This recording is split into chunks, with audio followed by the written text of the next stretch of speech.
Olá, este é o Conexão. Quando falamos sobre carreira, em qual competência as mulheres se destacam nas empresas? O NUB, Núcleo Brasileiro de Estágios, fez esta pergunta a mais de 17.500 jovens em todo o país. Concluiu que afeto, percepção e versatilidade, antes associados à fraqueza e perda de tempo, hoje são considerados valores indispensáveis no processo produtivo das organizações.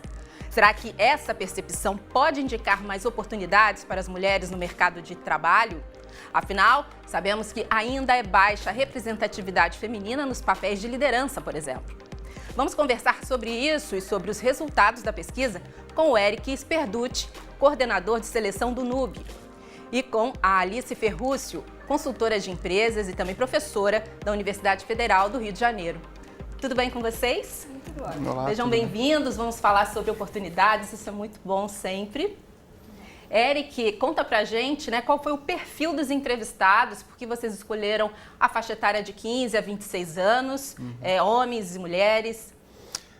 Esse público é mais voltado para os candidatos que participam do nosso processo seletivo, né? Então, são estudantes que estão em busca aí da primeira oportunidade de estágio e tiveram aí os principais fatores dessa pesquisa, como, em primeiro lugar, a sabedoria na tomada de decisões, em segundo lugar, o trabalho em equipe e, em terceiro lugar, a construção de bons relacionamentos. Essas seriam as principais qualidades aí que foram vistas nas mulheres por este público.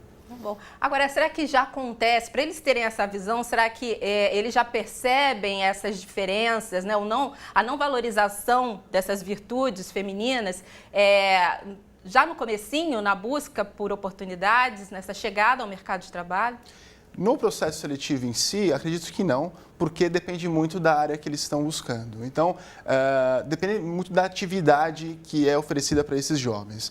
Mulheres têm tendências para uma determinada área e homens para outras, né? Então, a gente pode citar, por exemplo, um curso de engenharia. A gente vai ter um contingente maior de homens no processo seletivo do que de mulheres, né? Então, a gente entende que hoje esse mercado de processos seletivos está proporcional tanto para homens como para mulheres.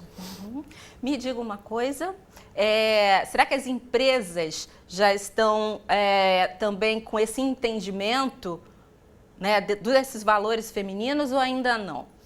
Bom, eu acredito que a gente já tem isso mais aberto, no sentido das empresas esperarem que as mulheres e os homens possam ter essas mesmas qualidades, né? Não só esperar das mulheres, mas dos homens também. Então, por que não um homem que tenha uma preocupação mais com as relações interpessoais, com o afeto, com a emoção? Por que não um homem que tenha a capacidade de trabalhar em múltiplas atividades, como a mulher também? Eu acho que hoje a gente está vendo, as áreas, que cuidam do processo seletivo. Se a empresa não tem um RH, vai ter alguém que vai estar cuidando disso, né? Mas a preocupação de não fazer aquela distinção entre homens e mulheres. E a gente precisa realmente ter essas mulheres numa posição de liderança. Então, se elas não estão entrando nas empresas para poder ocuparem esses cargos no futuro, a gente realmente não vai tê-las, né? A gente não vai encontrar essas mulheres posicionadas nesses cargos tão estratégicos dentro das organizações. Se elas não entram nem no processo seletivo, como é que elas vão chegar à direção, como é que elas vão chegar, na gestão? Principalmente das carreiras que tradicionalmente chamavam, de carreiras mais masculinas. E Alice, você vive uma situação também bem diferente, peculiar, né? Você é de uma área de psicologia, atuando numa outra área, engenharia, enfim, conta pra gente como é isso. É verdade. Então, assim, já é uma quebra de paradigma, né? Eu tenho uma formação de psicologia e resolvi fazer mestrado e doutorado na área de engenharia de produção. Então, eu sou formada no mestrado e no doutorado dentro da Universidade Federal do Rio de Janeiro e me tornei professora lá, fiz o concurso, passei e sou a primeira psicóloga professora na engenharia de produção, né? Fui coordenadora de um curso de engenharia de produção, então tudo isso quebra vários paradigmas. Eu ainda virei diretora dentro de uma escola, de engenharia, agora não estou mais no cargo, mas diretora adjunto, que a gente chama, né? Então, eu acho que são paradigmas que a gente vai quebrando. Mas a engenharia de produção tem uma coisa diferente, tem mais mulheres. Eu diria assim que é a engenharia mais feminina que existe dentro do grupo das engenharias. Nós temos 13 engenharias lá na universidade. Mas tem casos que são bem interessantes. Às vezes a gente vê lá o processo seletivo, né? A oportunidade aparece, as empresas entram no nosso site, colocam oportunidade e não faz distinção nenhuma entre os meninos e meninas. Graças a Deus que eles não fazem isso. Mas eles colocam, então, essa abertura do processo seletivo. E aí, às vezes a gente passando no corredor, conversando com um aluno ou outro, você, quem passou? Né? Quem passou foi a menina, não foi o menino. Então, a gente vai encontrar, às vezes, uma empresa preferindo uma mulher do que um homem, mesmo numa carreira que, historicamente, seria uma vaga já para o rapaz. Né? E a menina está lá, numa grande siderúrgica, uma grande empresa de construção, e vai estar a mulher trabalhando. Que bom, já é uma pequena movimentação, já é uma movimentação positiva, né? Acho que até o gancho que ela falou com relação à engenharia de produção, o público mais feminino das engenharias, eu concordo, até porque é um curso mais abrangente, você tem possibilidades de atuar em várias áreas, né? Por exemplo, você tem a formação em engenharia de produção, você pode se tornar um gerente de marketing, né? Um gerente de administrativo, até um gerente de recursos humanos, né? Então acho que desperta até mais interesse por ter essa possibilidade mais abrangente, como se fosse também um curso de administração. É verdade, é um curso que tem um escopo bem grande, mas eu tenho um caso de um aluno da metalurgia. Ele estava disputando uma vaga, um aluno de metalurgia com uma aluna da metalurgia, e os dois disputando a mesma vaga.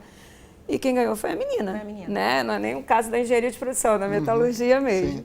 Mas a gente vai ter, logicamente, empresas que ainda vão preferir, né? Talvez por acreditarem ainda no passado, de que a mulher ainda não tem essas competências formadas, e vai ainda optar em fazer distinção de gênero na hora de escolher entre um homem e uma mulher. Será que na fase ainda de escolha, né, de que caminho seguir, muitas jovens podem acabar abdicando até de uma vontade, de um talento, pensando justamente nisso, o mercado não vai ter espaço para mim. Acontece? Vocês percebem isso? Acontece. Acontece, pela minha vivência, acontece porque talvez ela está pensando no futuro de ter algum tipo de preconceito, que isso existe ainda. Acredito que seja mais velado, mais silencioso, mas ele existe ainda. E talvez ela possa abrir mão disso para não passar nenhum tipo de dificuldade. Mas, até fazendo um gancho com relação à pesquisa, essa questão de tomada de decisão, de aceitar desafios, né, é um perfil muito enraizado na mulher. Então, isso seria até para ela ter um desafio com relação a isso e enfrentar essa situação de preconceitos, né? Então, tem duas mãos, né? Ela pode abdicar, mas ao mesmo tempo, pelo perfil da mulher, ela pode ter esse desafio. Não, eu quero continuar esse curso, mesmo que tenham muitos homens, que seja mais voltado para o público masculino, eu quero concorrer, como o caso aqui, né? Esse exemplo. Nós fizemos um trabalho, já deve ter uns 2 anos, em metodologia, uma disciplina nossa lá da engenharia, muito interessante. Eles queriam saber quais eram as influências para um aluno ter escolhido o curso. E a pesquisa tinha homens e mulheres. E casos bem interessantes, né? Tinha, assim, oportunidade no mercado, era um dos pontos que eles mais marcaram como sendo o fator mais importante, mas tinha influência muito forte dos pais, né? Então, assim, como que eles estavam ainda influenciados pelo que o pai e a mãe estavam querendo meio que moldar, né? A questão mais conservadora, né? Mas era moldar no sentido assim, papai é médico, então eu vou seguir a medicina. Para manter aquela família, ter uma família de engenheiros, uma família de médicos, uma família de advogados. Exatamente. Então tinha um pouco dessa questão da influência, do qual formação o papai fez, qual formação que a mamãe fez, que deu certo, ou até mesmo que deu errado. Então, já que deu errado para ela, não quero para mim. Então, mamãe é uma médica infeliz, então eu não vou ser médica. Papai é um engenheiro infeliz, então eu não vou ser engenheiro. Meio que não querendo para ele aquilo que já tinha acontecido com seus pais. Isso foi uma das nossas respostas. Teve uma outra, era a profissão que dava mais dinheiro, que eles escreveram, né? Qual que dá mais dinheiro, então eu vou escolher a que dá mais dinheiro. Teve uma outra, qual a profissão que eu não vou ter uma hierarquia muito rígida em cima de mim, que eu vou ter mais liberdade para agir, né? Eu vou ser um profissional liberal. Então, eram várias opções de resposta e os alunos iam respondendo, né, no questionário. Eu não tenho aqui o questionário para te passar exatamente, mas a gente alcançou um número razoável, né, na nossa amostra dentro da própria universidade e deu para perceber que a questão da profissão, que tem realmente mais oportunidade de você ter, né, um estágio e logo depois ser admitido como... De você se colocar. Empregado na empresa. E a segurança também, financeira. Né? Teve um detalhe que a gente também encontrou na pesquisa, que nós fizemos perguntas se a pessoa queria ou não abrir o seu negócio. E essa explodiu. todos queriam abrir um novo negócio. Então, a gente tem um perfil que está mudando. Talvez eles não queiram mais ser empregados dessas grandes empresas. E grandes empresas até que com problemas na sua questão da sua imagem, por tudo que a gente está passando aqui no nosso Brasil. E, às vezes, eles preferem sair da engenharia já abrindo o seu próprio negócio. Então, eles criam projetos e se tornam empreendedores e não funcionários de grandes empresas. A gente ainda vai voltar a falar de empreender aqui até o final do programa. Antes, eu quero trazer outros valores sinalizados pela pesquisa do Nubis. Olha, foram identificados liderança e controle de emoções, citados no caso por 2.860 pessoas, e também gerenciamento de crise, apontado por último por 1.914 entrevistados. Então, eu te pergunto, Alice, ter liderança, controle de emoções, saber gerenciar crises são qualidades naturais femininas. Então, as mulheres são naturalmente superpoderosas, né? Mas elas ainda não têm noção dessa força que elas podem ter no mercado. Olha, adorei esse superpoderosa, eu também acho, nós somos.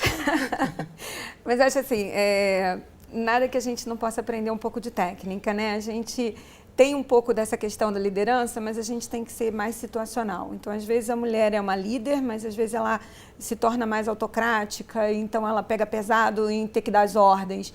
E aí ela está errando nesse sentido, porque você vai ter uma equipe com diversas competências, diversas maturidades diferentes. Então, quando a gente pega uma mulher que ela já tem esse potencial para ser líder e você treina ela para que ela saiba usar verdadeiramente a sua liderança, aí ela vai ser excelente em qualquer lugar que ela esteja, né, bem adaptada. E essas competências que a gente pode desenvolver a partir de um treinamento é muito importante. Ter a aptidão para e o treinamento para lapidar, não tem que segurar as mulheres. Pois é. Você está concordando aí? Sim. Perfeito. Mas é isso realmente. Seria interessante levar essa mesma pergunta da pesquisa para as empresas? Vocês não pensam em fazer isso não com os parceiros do núcleo? Seria uma ideia interessante. Seria uma ideia interessante até para saber a percepção das empresas com relação a esse tema. Até sobre as mulheres, né, essas características, eu acho uma característica importante também, essa construção de vínculos, né, de relacionamentos. A mulher, naturalmente, já tem essa qualidade. E até fazendo um comparativo com os homens, né, o homem é mais objetivo no trabalho, né, ele segue uma linha, mais a questão técnica, as mulheres não. As mulheres criam esse vínculo e isso é importante para atendimento ao cliente e para o relacionamento aí com seus colegas de trabalho também, né? Ainda está muito forte no mercado, enfim, o empreendedor, o empregador ainda tem muito aquela ideia de que realmente o homem é mais racional e mais forte. Ainda tem?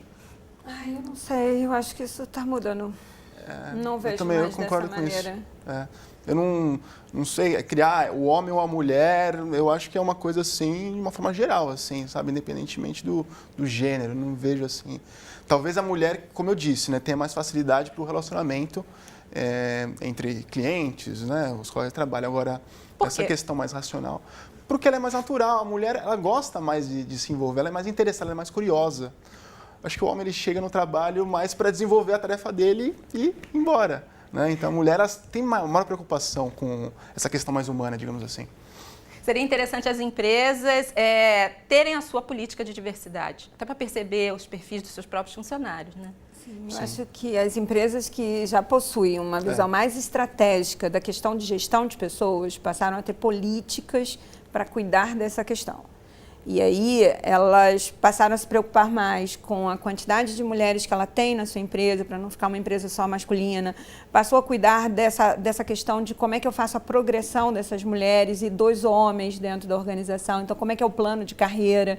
Então, a preocupação em de informar as pessoas, de formar tanto o homem quanto a mulher para que eles possam ter equidade, né? Que eles possam ter as mesmas oportunidades de crescimento. E na hora que aparece uma posição, né? Um cargo de liderança, não ficar na dúvida, se é homem ou mulher. Não importa. Ele tem ou não tem as competências. Quem tem a competência para ocupar essa posição? Independente se ele é uma mulher, se ela é uma mulher ou se ele é um homem, até troquei, viu? A partir daí você já quebra esse preconceito, né? De pensar se é mulher. Exatamente, né? exatamente. Acho que você tem que pensar como profissional. E eu tenho até um exemplo, né, que ali citou, vou contar um exemplo da minha empresa. A minha empresa ela é muito focada no relacionamento entre as pessoas, no atendimento com o cliente, é muito importante. E os maiores líderes, né, a maioria dos líderes no NUB são mulheres. né? Então, coordenadores, supervisores, gerentes, a maioria são mulheres, né? Então, é um pouco diferente do que a gente vê na maioria do mercado, mas a gente vê que já tem um avanço, né, com relação a isso. Falando dessas diferenças, olha, não faltam números para confirmar as desigualdades entre homens e mulheres nos ambientes de trabalho. O estudo Women in Business 2015 mostra que 57% das companhias brasileiras não têm mulheres em cargo de liderança. O nosso país ocupa a posição 124 entre 142 países no ranking de desigualdade de salários. Aqui, elas ganham, em média, 73% do salário recebido por eles, segundo o IBGE. A boa notícia é que nos últimos 30 anos foi notado um crescimento de mais de 40% na presença feminina no mercado, provavelmente por conta desse novo olhar, né, que a gente está conversando aqui agora, que as empresas estão tendo. Agora, vocês diriam que as mulheres realmente precisam fazer uso dessas suas virtudes, descobrir para, enfim, se empoderarem e brigarem cada vez mais por esses postos. Se capacitarem. Se capacitarem. Para elas poderem ter oportunidade de concorrer a esses postos. Agora, eu queria pegar uma questão um pouco histórica, né? Assim, né? Eu acho que a gente vem evoluindo, a gente vem aumentando o número de mulheres porque a gente vem mudando o posicionamento dessa mulher desde a década de 50. Então, a gente está vendo lá uma mulher na década de 50, já é outra na década de 60 e assim sucessivamente, né? Então, se eu olhar um pouco para a minha própria história, né? Minha mãe, ela foi para o mercado de trabalho por uma necessidade, né? E aí você vê outras mães e mulheres que não vão mais para o mercado de trabalho por necessidade, elas vão porque faz parte da sua formação. Eu acabei de fazer a faculdade, então eu vou trabalhar. E antigamente não, era vou fazer uma faculdade, né? Quem sabe se ela ia realmente fazer, né? Mas se ela estaria fazendo, mas vou fazer uma faculdade porque eu quero entrar no mercado de trabalho, não apenas porque eu quero o meu 3º grau, né? Mas porque eu quero entrar no mercado de trabalho. E muitas, às vezes, não fazem a faculdade, elas estão somente no nível mais técnico, ou que a gente chama do ensino médio, e elas vão para o mercado do trabalho nessas carreiras mais técnicas, nessas carreiras que abrem os braços para receber pessoas que não fizeram a formação do 3º grau, né? Não necessariamente todo mundo precisa fazer faculdade aqui. Mas eu acho interessante a gente ver como essa postura de criar a mulher, criar o homem, mudou dos pais. Então, eu criei, tenho 3 filhos, né? Eu criei minhas 2 filhas olhando para frente, para o mercado, né? Não é para casar, não é para ter filho, né? É para já foi uma líder, né? ter tudo isso junto. É tudo se quiser. E também se não quiser casar, também não casa. Se não quiser ter filho, também não tem. A questão da maternidade, Alice, também ainda influencia muito nisso, né? Com certeza, com certeza. E às vezes você vê, né? Eu tive um caso, adoro casos. Eu tive um caso de uma moça com 32 anos. Então parece que acendeu a luz amarela, né? Preciso pensar nos meus óvulos, eles vão acabar. Então ela começou, né? O meu trabalho é a minha vida pessoal. Meu trabalho é a minha vida pessoal. Preciso guardar meus óvulos, porque eu não posso largar meu emprego agora para ter filho. Então elas entram num estado de conflito interno, né? O que fazer? Minha carreira ou minha vida pessoal? Como se não fosse possível levar as duas coisas. Exatamente, como se não fosse possível. Agora, a mulher, ela não conseguindo, com todas essas qualidades, ciente, enfim, preparada, ela pode empreender. Sim. Ela tem essa saída, né? Elas estão empreendendo cada vez mais. Cada vez mais. A gente tem um trabalho muito bonito do nosso Sebrae. E o Sebrae RJ, né? Vou falar só do Rio de Janeiro, mas... Eu trouxe um dado do Sebrae de São Paulo, Que coisa boa.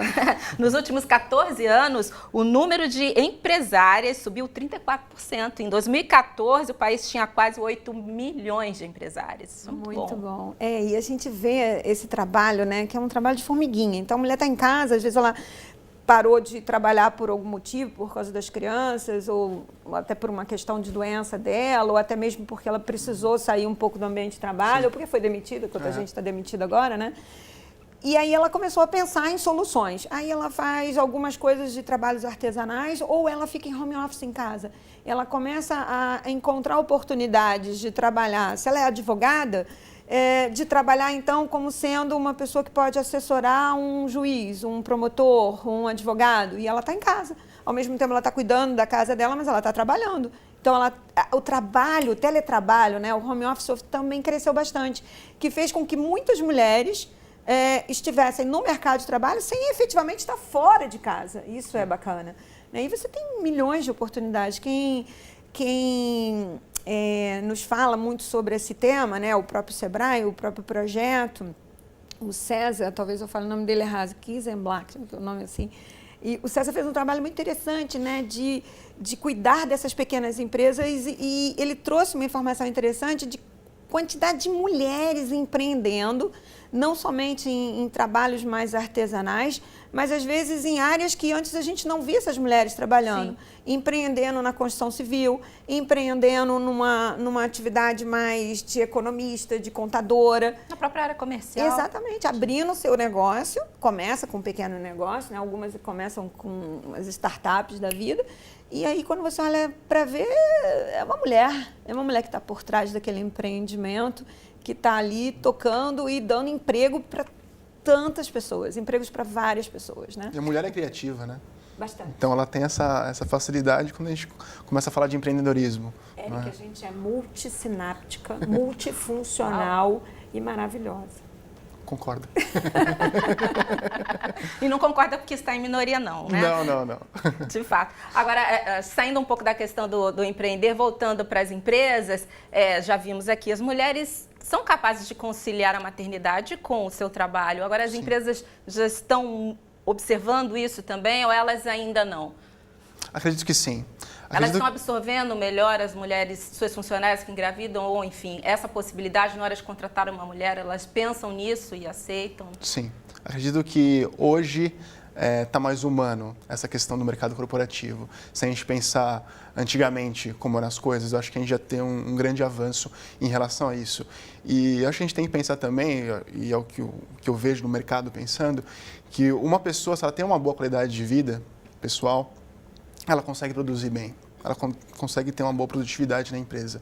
E isso o empregador tem que pensar, né, nas empresas. Se é uma pessoa que está se sentindo bem no ambiente de trabalho, então ele tem um bom desenvolvimento. Exatamente. Deixa, Eric, a gente já está caminhando para os minutos finais do programa, deixa algumas dicas, então, né, principalmente para os jovens, né, já que vocês, o NUB atua muito nessa área da galera que está chegando, pensando em começar uma carreira. Deixa uma dica para essas mulheres de como elas realmente fazerem um bom uso dessas suas competências naturais, né? Que é o que a gente está discutindo sim. aqui. Pensando no NUB, o NUB é o Núcleo Brasileiro de Estágios, né? Então a gente oferece muitas oportunidades de estágio. Para essas pessoas, mulheres, começarem, iniciar uma carreira, é interessante buscar vagas de estágio, porque é nesse momento que você pode errar. Você faz um estágio, não me identifiquei numa área. Eu vou buscar uma outra vaga para ver se eu me identifico. Esse é o momento que a gente fala, que a gente brinca, é o momento de você errar. Porque quando você se torna um funcionário efetivo, você já escolheu aquela sua carreira. Então, é aquele momento de você queimar algumas largadas e saber com que você se identifica. Ao mesmo tempo, quando você participa de processo seletivo, buscar informações da empresa. Às vezes, será que eu quero atuar nessa empresa, nesse segmento? Será que é o meu perfil? Então, buscar informações nessa empresa que elas possam ser compartilhadas durante o processo seletivo. E sempre estar antenado com relação a questões de conhecimentos gerais, né, atualidades. Que isso é sempre perguntado nos processos seletivos, né? A gente desenvolve alguns cases voltados para isso e é importante que o jovem tenha conhecimento em relação a isso. E se preparar tecnicamente. Hoje as empresas solicitam muitas ferramentas, né, especificamente. Um curso de comunicação vai solicitar um Photoshop, por exemplo. Então, vai fazer um curso de Photoshop para ficar preparado. Acho que é importante também isso para ter uma possibilidade maior de competir no mercado de trabalho. Falando em estágio, vamos mostrar o site do NUB já, o nub.com.br. Lá tem várias dicas de oportunidades. E são quantas empresas parceiras, Eric, enquanto a gente mostra o site? Em torno de 6 mil clientes. 6 mil empresas conveniadas. Empresas de pequeno, médio e grande porte, empresas nacionais e multinacionais. Lá também tem ofertas de cursos e notícias de comportamento, né, que podem te ajudar muito. nub.com.br. Quero muito agradecer a presença de vocês no programa. Já estamos terminando. Muito obrigado. Foi um prazer conversar com vocês sobre oportunidades. Obrigado. Obrigada, Eric. Até uma próxima. A gente espera ter contribuído também bastante para você que está em casa com essa conversa. Não esqueça que o Conexão vai ao ar sempre de segunda a sexta-feira na tela do canal Futura e está disponível 24 horas no Futura Play.